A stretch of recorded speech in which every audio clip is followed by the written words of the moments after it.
The next one I'll be doing is a pet, and I think I'd like to do a cat. I don't currently have pets, but I love them. I think they're awesome, and I definitely want to bring that into this cozy, warm sort of mood that we're creating.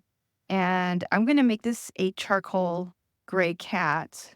So it will actually change some of this color that's going on here, which I think will be fun.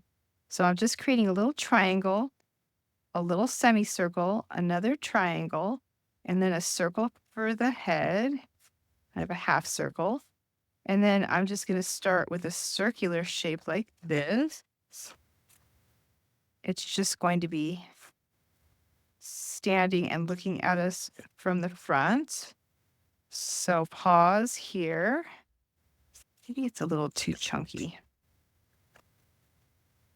That's nice. So it's turned, its body's turned slightly. And then I can put the paws over here.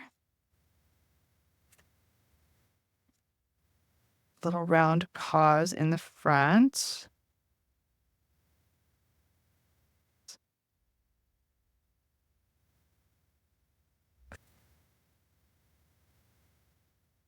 Then I'm going to go ahead and bring a little bit of the back side here, and then the tail can curl like this. It really doesn't come from the bottom, it comes from the back. So I'm going to raise that a little bit, a little curvier, and I'm just going with it and seeing where the pencil marks end up.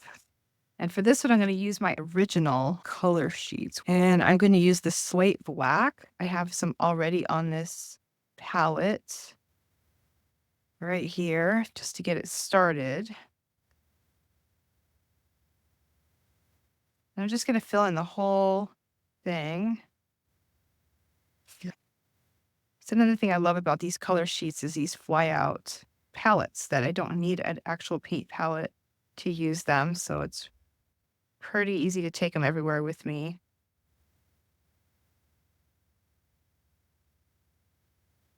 I can still see my pencil marks, so I can add a little bit of outline to this if I'd like, just so it has a little definition.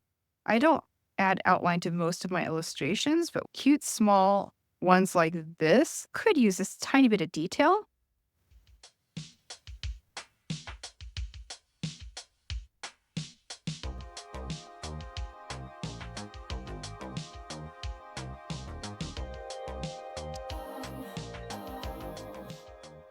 Just gonna add a little more to the tail.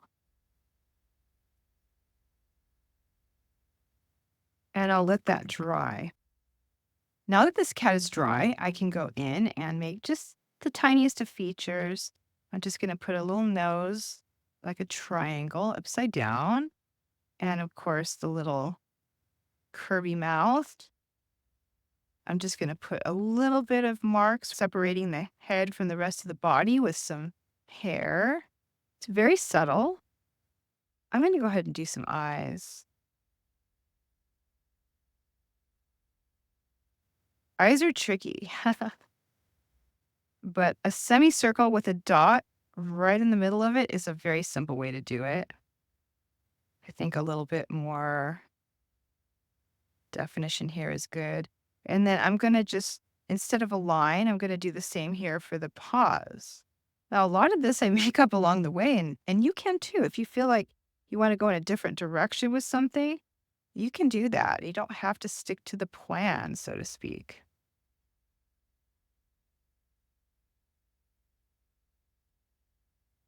Okay.